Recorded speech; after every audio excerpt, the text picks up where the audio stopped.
जिस रात सच उजागर होने का डर पूरे चौहान परिवार पर एक साया बनकर मंडरा रहा था, उसी रात एक तूफान चुपचाप जन्म ले रहा था। एक ऐसा तूफान जिसका नाम था देव चौहान, और जो आने वाले कुछ घंटों में सब कुछ बदल देने वाला था। क्योंकि जब सच सामने आता है तो सिर्फ रिश्ते नहीं टूटते, बल्कि इंसान के भीतर छुपा हुआ ज्वालामुखी भी फट जाता है। और आज वही होने वाला था। दोस्तों, क्या आपने कभी सोचा है कि अगर किसी आदमी को पता चले कि उसकी पत्नी को मारने की साजिश उसकी अपनी ही घर से रची गई है, तो उसके दिल पर क्या बीतेगी? सोचकर ही सर्द लहर दौड़ जाती है ना? तो आज इसी तूफान की कहानी शुरू होती है उस पल से, जब देव के सामने वो गुंडे खड़े थे, जिनके कपड़ों पर अभी भी लड़ाई की धूल जमी थी, और जिनकी आंखों में ऐसा डर था जैसे वे किसी भयानक सच का बोझ नहीं उठा पा रहे हों। और उनमें से एक ने कांपते हुए देव के सामने एक कागज रखा और बोला, ये रहा सबूत। हमें चंद्रिका सिंह ने ही भेजा था आपकी पत्नी वसुधा को खत्म करने के लिए और उसके साथ बदतमीजी करने के लिए। वो शब्द हवा में गूंजे नहीं, बल्कि देव के सीने में तीर की तरह धंस गए। देव का चेहरा एक पल में बदल गया, आंखें खून जैसी लाल, सांस भारी और माथे की नसें जैसे फटने को तैयार। उसने उन गुंडों की तरफ देखा, लेकिन उसकी नजरें असल में कहीं और थीं। चंद्रिका के खिलाफ, उस औरत के खिलाफ जिसे वो मासा मानता था, जिसे वो इज्जत देता था, जिसे उसने हमेशा परिवार की असली मालिक समझा था। पर उस वक्त उसका खून खोल रहा था। उसने गुस्से से उन गुंडों का कॉलर पकड़ा और दहाड़ा, किसने भेजा तुम्हें? सच बोलो वरना। और गुंडे लोते हुए बोले, सर झूठ क्यों बोलेंगे, हमें चंद्रिका सिंह ने ही भेजा था।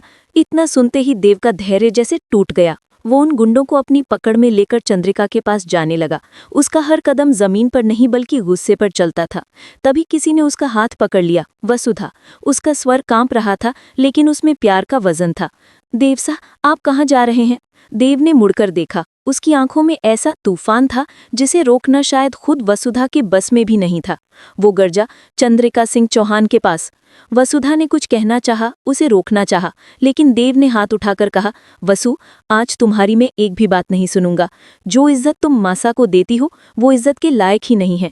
ये शब्द वसुधा के दिल पर चाकू की तरह लगे, पर अभी कहानी का तूफान रुकने वाला नहीं था।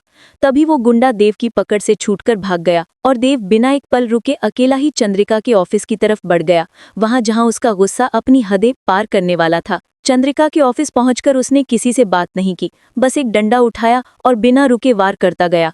कुर्सियां टूटी, कांच बिखरे, फाइलें हवा में उड़ गईं, कंप्यूटर धड़ाम से जमीन पर गिरा।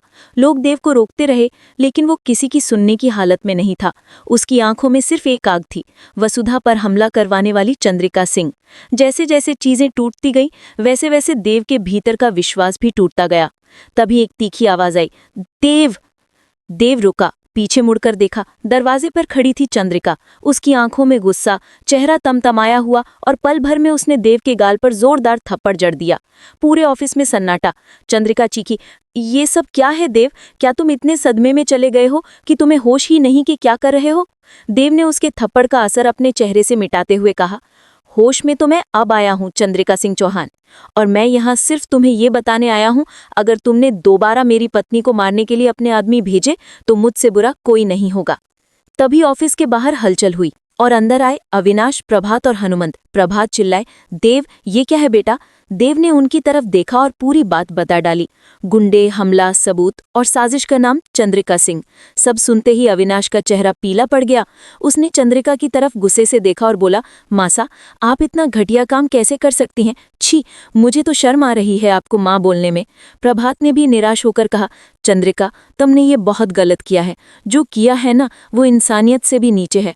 वहीं हनुमंत मन ही मन सोचने लगा, माना कि देवी हुकुम मेरी बेटी से नाराज है, पर इतना बड़ा पाप ऐसा कौन करता है? घर, ऑफिस, परिवार, हर तरफ खामोशी थी। बस देव की भारी सांसें और टूटे सामान की आवाजें जैसे कहानी पर मुहर लगा रही थी। और दोस्तों, यहीं एक सवाल उठता है कि देव को अब क्या करना चाहिए? क्या उसे चंद्रिका को छोड़ देना चाहिए, या उसे सच का बदला सच से लेना चाहिए? दोस्तों, आप क्या सोचते हैं? अपनी राय जरूर बताएं। लेकिन कहानी यहाँ खत्म नहीं होती, क्योंकि असली मोड़ तो अभी बाकी था। जब सब देव के जवाब का इंतजार कर रहे थे, तभी वहां पहुंची वसुधा। उसने चारों ओर बिखरा हुआ ऑफिस देखा और फिर देव को। उसके चेहरे पर कोई गुस्सा नहीं था, सिर्फ दर्द और एक गहरा सा डर, जैसे वो दुआ कर रही हो कि देव गलत फैसला ना ले। उसने धीरे से देव का हाथ पकड़ा और कहा, देव सर, अगर आज तुम भी दूसरों की तरह गुस्से से अंधे हो गए तो हम में क्या फर्क रह जाएगा। देव ने उसकी आंखों में देखा। पहली बार उसके भीतर का ज्वालामुखी पिघलने लगा। चंद्रिका ने सिर झुका लिया। शायद उसे भी एहसास हो गया था कि उसने कितनी बड़ी गलती की है।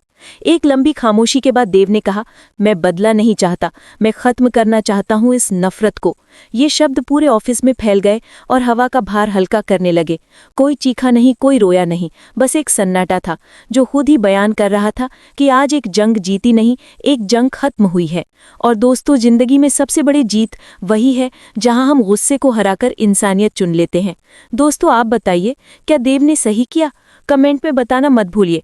कहानी खत्म होती है, लेकिन इसका असर देर तक दिल में रहता है, क्योंकि कभी कभी सच सामने आने के बाद इंसान टूटता नहीं बल्कि दोबारा बनता है। और आज देव वही बनकर निकला था। और इसी के साथ ये इमोशनल कहानी यहीं पूरी होती है।